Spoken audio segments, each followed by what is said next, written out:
I want to tell you, last week on Christmas Eve was really tough for me.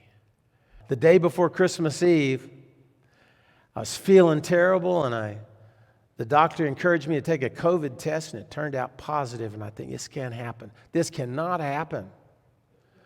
On Christmas Eve, I'm kind of the expert at children's messages.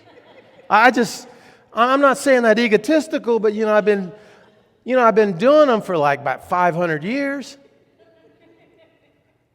I mean, how are they going to have a children's message if I'm not there? The kids, their hearts will be broken. They've all come to church on Christmas Eve. I called my daughter and said, Bree, could you do the children's message? She says, sure, no problem, Dad. Yeah, right.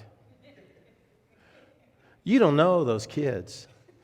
You don't know what they do up here that nobody else sees. You don't know the drama that goes on and on there. And I watched Bree, and she walked up and she smiled.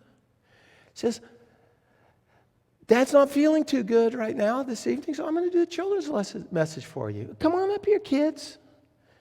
And she came up with this children's message. I usually have to read the Bible passages. I got to study about these things. I got to come up with a theological concept and break it down to a small concept that the kids can understand and the parents could relate to. And I mean, it's complicated. It's not easy.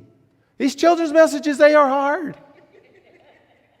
Bree comes up there and says, I just want a Christmas hug from you. And she says, does anybody want to give me a Christmas hug? And all those kids were stepping over each other to get to Bree and give her this hug, and says, wasn't that so wonderful that we can come together and hug each other because Jesus is born?